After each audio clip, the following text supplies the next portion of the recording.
Okay, imagine this feeling. Someone walks up and says, hey, I have some feedback for you. Hmm. What happens for a lot of us, right? There's that immediate physical thing, a pang in your gut, maybe shoulders tense up. Oh, definitely. That little defensive clench, it's Oh, almost automatic. exactly. We brace ourselves, for criticism, Yeah. for what we did wrong. But what if that really uncomfortable moment, that very human urge to pull back, what if it's actually a doorway? A doorway. I like that. Not just something to endure. Right. What if it's not about what you're missing, but about unlocking, like, your biggest strength? It's such a universal thing, isn't it? That reaction. Yeah. Our brains are just wired to see potential criticism as, well, a threat. It kicks in that old fight or flight. Primal stuff. Totally. But what's really fascinating and what we're digging into today is how our whole approach to feedback, getting it, giving it, can either slam the brakes on growth or, totally supercharge it. That's exactly why today we are doing a deep dive into this whole world of feedback. Our mission really is to unpack why going out and seeking feedback, not just kind of waiting for it, is like a genuine superpower for your work, for your life. Absolutely. It's a proactive stance. Yeah. And we'll look at navigating those, let's be honest, sometimes tough conversations. We'll uncover maybe some surprising reasons why the old ways of doing feedback sometimes just miss the mark. They really can. And we'll get into some newer, more brain-friendly ways to help ourselves and others truly perform at their best. Get ready to maybe rethink your relationship with feedback. Supercharge that journey to being more self-aware, more effective, more influential. Okay, so let's jump right in. This idea of actively seeking feedback, especially the constructive, critical kind, it feels wrong somehow. Why go looking for trouble? It does seem counterintuitive, I get that. But that's exactly where we need to shift our thinking. Going after feedback, it's not weakness. Not at all. It's actually a really powerful signal. The signal of what? That you're invested, that you care about your work, that you're genuinely eager to grow. And beyond just, getting better, it's smart career-wise. How so? Well, it helps you pinpoint things you need to improve things you might literally be blind to. And, maybe even more importantly, it keeps you visible. Visible. Yeah, top of mind. For promotions, raises, the interesting projects, because you're showing that initiative. Ah, okay. I can definitely see how that sends a message of ambition, of commitment. And I guess it's got to be even more crucial when you're starting something new, like a new job, new team. Precisely. Those first few weeks, months, you're not just learning tasks, you're setting your reputation, your working style. Asking for feedback then shows you're proactive. It helps you sync up fast with how the team works. And, crucially, you can fix tiny misunderstandings before they become big problems. Makes sense. Catch things early. And here's something really surprising, backed by research from places like Harvard and Wharton. Oh, get this. People who actually ask for advice, they're seen as more competent. Wait, really? More competent, not less. More competent. You'd think asking for help makes you look like you don't know. Totally. That's the intuition. But nope.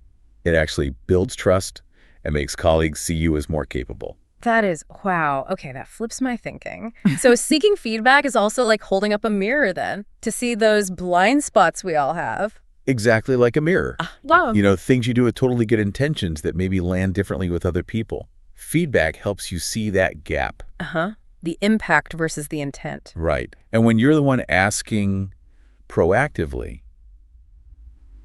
you're never blindsided. It takes away a lot of that anxiety, wondering what people really think. It can even help fight off that nagging imposter syndrome. You're taking control of the conversation, guiding it towards what you need to grow. Taking control. I like that framing. Okay, that makes a ton of sense. But okay, let's be real. Even with all these benefits, seeking it, receiving it, especially the critical stuff, it still feels really uncomfortable for most of us. I know I still get that little knot in my stomach sometimes. Oh, you are definitely not alone there. It's universally uncomfortable, giving it and getting it. We tend to, sugarcoat things. Or we put off saying something difficult until the right moment. Which often means it never happens. The moment passes. And that reluctance, that can lead to what some call a culture of nice, right? Where everyone's super pleasant on the surface. Mm-hmm. Polite avoidance. But underneath, issues fester, trust erodes, nothing really improves. And worse, it can actually hold some people back, right? Like women, people of color. They might miss out on the really crucial insights they need to grow and advance. That's such a critical point. This lack of honest, useful feedback isn't just about individual awkwardness. It's about genuine organizational equity. It holds people back. Yeah. But there is good news here. The more you actually do it, Give feedback, ask for it, receive it. The Yeah. easier it gets, it becomes less of a big, scary thing. More normal. Yeah, more natural. Just part of how you communicate. Like, telling a friend they have spinach in their teeth. Nah, right. A bit awkward maybe, but ultimately helpful. Exactly. Honest, but kind. That's the goal. Okay, so we've built a pretty strong case for why we should be actively seeking feedback. The big question now is, how? How do we actually do this effectively? And maybe the first thing is, who do you even ask? That's a great place to start. Generally, feedback falls into two main camps. You've got your formal feedback, that's usually from your boss, right? Performance reviews, one-on-ones. It's structured, often linked to goals. The official stuff. Right. Then there's informal feedback. This is gold. You can get it from a mentor, a trusted colleague, someone on another team even. It's more relaxed, conversational. And maybe offers different perspectives. Totally. Fresh angles you wouldn't get through the official channels. Both types are super valuable. You need both. Okay, good distinction. So you don't always need that big formal meeting. Our sources also outline 6 key tips, sort of strategies, for getting good at asking. Number 1 is set a clear goal and prep specific questions. So important. Don't just wander in and ask, so how am I doing? Yeah, vague question, vague answer. Exactly. Be specific. Try something like that presentation I gave last week. How well did it align with the team's objectives? And was there anything I could have done to make the key messages land better? Okay, much better, more targeted. Or thinking about how I manage client communication, especially follow-ups. Are there ways I could be more efficient or clearer? And when you ask peers, you could try questions like, what's one thing I do really well right now, and what's one thing I could focus on improving going forward? I like that one thing framing, less overwhelming. Right. Or even, have you noticed any small gaps in my professionalism, like timeliness, how I handle distractions? Specifics get you actionable stuff. That makes total sense. Specific questions yield specific, useful feedback. Okay, tip number 2. Seek feedback at key milestones. Don't just wait for the annual review cycle. Absolutely. Think about natural checkpoints. After finishing a big project, prime time. During those review periods, sure, but also when you're shifting roles or taking on new responsibilities, use those moments. Got it. Number 3 seems simple but probably important.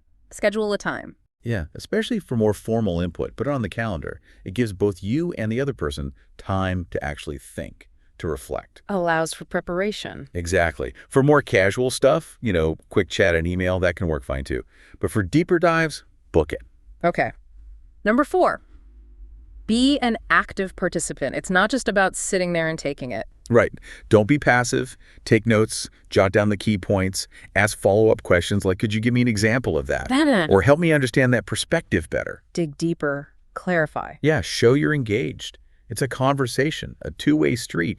It also signals you really value their input, builds trust. Which leads perfectly into number 5. Keep an open mind. This might be the toughest one. Gotta check the ego, right? Oh, yeah. Big time. Resist that urge to get defensive. Remind yourself, this is about your growth. It's a gift, even if it feels uncomfortable. What if you hear something really surprising or something you disagree with? Try saying something like, okay, thank you for sharing that perspective. I hadn't really thought about that way before. Let me mull that over. Acknowledging, not necessarily agreeing immediately. Exactly. Just showing you've heard it and you're Okay. considering it. Yeah. Getting defensive just shuts the conversation down and makes it less likely they'll be honest next time. Good point. Okay, and the last one, number 6. Measure and review your progress. Feedback isn't much use if you don't do anything with it. Right. This is where you close the loop. Use something like the SMART framework specific, measurable, achievable, relevant, time-bound. Set actual goals based on the feedback. Can you give an example? Sure. Let's say you get feedback on public speaking. Maybe you rush or seem nervous. A SMART goal could be, I will practice presenting the key points of my next project update to a small group of colleagues once a week for the next 4 weeks, asking them specifically about my pacing and clarity. Okay, very concrete, measurable. Exactly. It makes the feedback actionable, shows you're serious about it, and demonstrates to the person who gave it that their time and insight mattered. So those are great individual strategies. But what about building this into the fabric of a team or organization? How do we move beyond feedback just being this awkward annual thing? Yeah, building a true culture of feedback, it really has to start at the top. Leaders need to walk the talk. How so? They need to actively seek feedback themselves, visibly, and then crucially, show that they're acting on it. That sends a powerful message. And think about this. Some Some data suggests around 62% of customer purchase decisions are tied to customer experience. Okay. And customer experience is hugely shaped by feedback, right? So leaders modeling feedback isn't just like a nice to have HR thing. It's actually a core business driver. That's a really strong link. Okay, so leaders model it. What else? Foster really open, honest communication. Make sure there are clear, easy ways for people to share feedback up, down, sideways, and create routines. Make it normal. Maybe personal feedback Fridays where you make a point to ask stakeholders for input, or setting aside specific non-negotiable time in team meetings for feedback sessions. I heard some companies even do things like feedback luncheons. Yeah, where people share what they're learning, maybe present a challenge they're facing, and literally ask the group, give me 2 tips on how I can handle this better next time. Wow, that's putting it out there. Very vulnerable, but potentially very powerful. Absolutely. And finally, organizations need to recognize and promote the people who are brave enough to actually build this culture.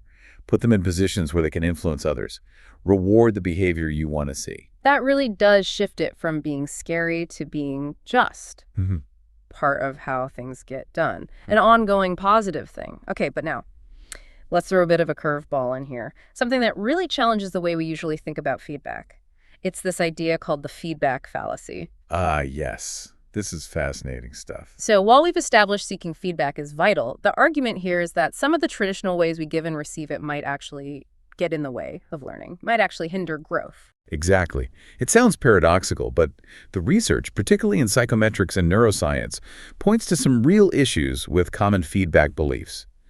There are about 3 core fallacies highlighted. All right, let's break them down. Fallacy number 1. It's called the source of truth fallacy.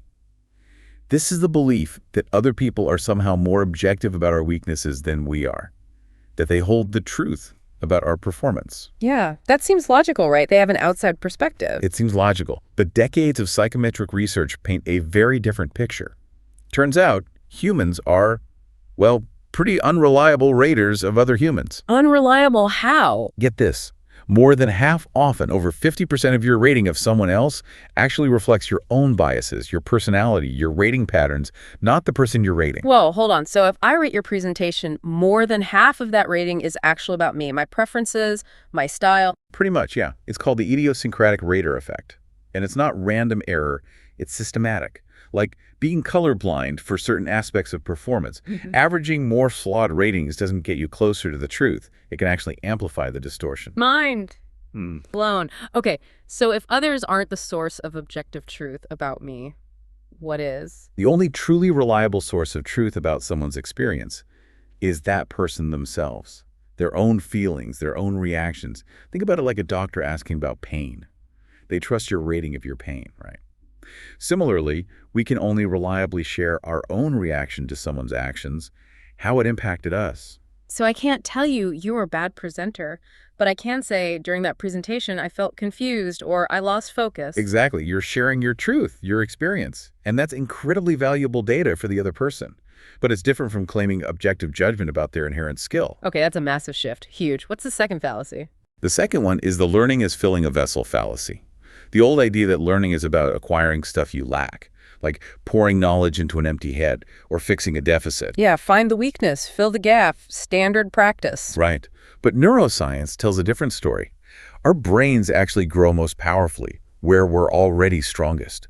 New connections, new learning, it happens like new buds growing on the thickest, most established branches of a tree, where our neural pathways are already dense. So focusing on weaknesses isn't the best way to learn. Not according to the brain science. In fact, getting critical feedback focusing on what you did wrong tends to trigger that fight or flight response we talked about, the sympathetic nervous system. The threat response. Exactly. And that actually mutes the parts of the brain needed for complex thought and learning. It inhibits growth. Your brain literally gets defensive. Wow. So criticism can shut down learning. What about focusing on strengths? That activates the rest and digest system, the parasympathetic nervous system. It releases beneficial neurochemicals, stimulates new neuron growth, creates feelings of well-being, makes us open, more creative. So get this. We actually learn best, grow fastest in our comfort zones, where we feel confident and positive. That completely blows up the whole get out of your comfort zone mantra. It really does challenge it, doesn't it? It suggests maybe we should spend more time understanding and building within our areas of natural strength. Okay, fundamental rethink number 2. What's the third fallacy? The third one is the excellence is universal and transferable fallacy. This is the assumption that great performance looks the same for everyone, that there's one right way to do something well, and we can define it, model it, and teach it to others. Like a template for success. Exactly. But think about it.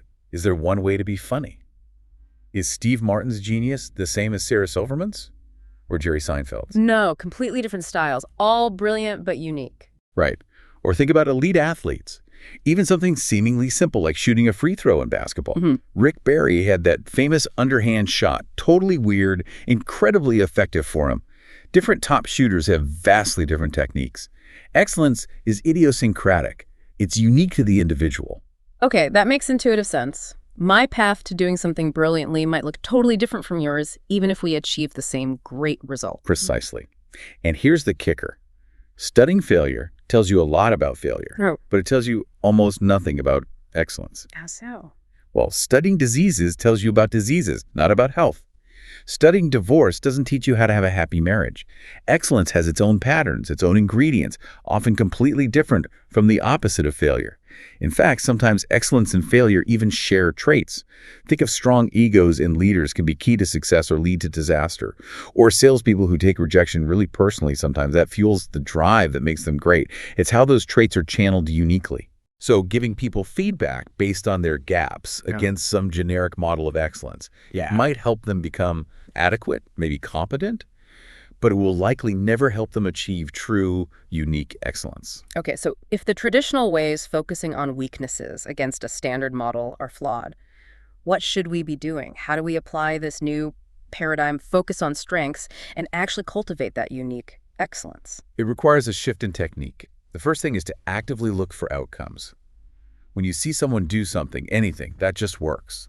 Something that made you pause and think, wow, that was effective, or that really landed well. Find those moments of sparks. Exactly, those moments of excellence, even small ones. And when you see one, stop them, interrupt them even, and say, that, yes, that right there. Draw their attention specifically to that moment when they did something really well. I love that. Make the positive interruptible. It reminds me of that story about the football coach, Tom Landry. Oh, the Dallas Cowboys coach? Yes. Yeah. Didn't he turn the team around by making highlight reels for each player, showing them only their successful plays, their winning plays? Exactly. He knew there were countless ways to mess up, but for each player, there was a knowable, finite set of ways they succeeded uniquely. By replaying their moments of excellence, he helped them see, understand, and consciously replicate their own successful patterns. It's about recognizing the pattern that's already inside them. Precisely. Which leads to the second technique. When you give that feedback, replay your instinctive reactions. Don't judge or rate. Describe your personal experience of their moment of excellence. So less, that was a good presentation, more. More like, when you paused after that key statistic, it really gave me a second to absorb it. That was powerful for me. Or the way you framed that question made me think about the problem differently. Sharing your reaction, your experience. Yes, that's your truth. It's much more credible, much more useful than trying to give an objective rating, which we now know is flawed anyway. And building on that, this idea, make what works your highest priority. Interrupt, that feels really radical. It is. But think about the brain science. When you interrupt someone to point out a mistake, you trigger the threat response, inhibit learning. Right, fight or flight. But when you interrupt them to say, hey, that thing you just did, that really works. Let's talk about that for a second. Yeah. You ease them into that receptive rest and digest state. Their brain becomes more open to exploring, understanding, and reinforcing that successful pattern. So focusing on the positive moment is actually more important for learning than correcting the negative one. In terms of fostering growth and excellence, yes. That's what the evidence suggests. It builds the pathways you want to strengthen. Okay. But what if someone comes to you and specifically asks for feedback or advice? How do you handle that using this strengths-based approach without falling back into the old find the flaw habit? Great question. Resist that immediate urge to jump in with solutions or fixes. Instead, guide them to find their own answers by exploring three things: present, past, and future. Start with the present. Ask them, okay, in this situation right now, What are maybe 3 things that are working for you, even small things? Prime their brain with positivity first. Exactly. Get that oxytocin flowing, the creativity drug. Make them feel resourceful and open before tackling the challenge. Okay, present first. Then, explore the past. Ask something like, have you faced a similar challenge before? When you had a problem kind of like this in the past, what did you do then that actually worked well for you? Help them access their own history of success, their own patterns. Precisely. They've likely solved similar problems before. Help them remember how. Makes sense. And finally, Turn to the future. Ask questions like, based on that, what do you already know you need to do next? Or what feels like the right next step for you in this situation? Assume they probably already have a good sense of the solution. Your job is to help them see it clearly. so you're acting more like a guide, helping them uncover their own answers. Exactly. You can offer your own experiences, sure, but maybe phrase it as, here's something that worked for me once. Focus on concrete, what specific actions, rather than speculative whys or judgments. It respects their capability and leads to growth that really sticks because it comes from them. Wow. Okay, so wrapping this all up, what's the big picture here? This habit of seeking feedback, it's not just about, fixing little errors. Not at all. It's really about this ongoing journey of growing into your own unique, most excellent self. It's a commitment to being more self-aware, constantly improving. And the real power seems to lie in, first, being proactive, asking for those specific insights. Overcoming that initial discomfort. Yeah, pushing through that, and then, crucially, making that mental shift, moving away from just trying to fix flaws. And moving towards identifying and amplifying those unique strengths, those moments of excellence, both in ourselves and in others. This whole deep dive, it really feels like it reframes feedback, less about judgment. Much less. And much more about genuinely helping each other recognize and build on those moments when we truly shine. So final thought then. If there's no failure, only feedback, then every single challenge really does become an opportunity, doesn't it? It does. A chance to learn and grow. So maybe the question for everyone listening is, what winning play, what moment of personal excellence will you try to understand and replicate in your own life this week? And who could you ask to help you really see it clearly? Great questions to ponder. Start turning those potentially awkward feedback moments into real springboards for growth. Keep asking, keep learning, keep exploring your strengths. And keep growing into that unique best self. We'll catch you on the next deep dive.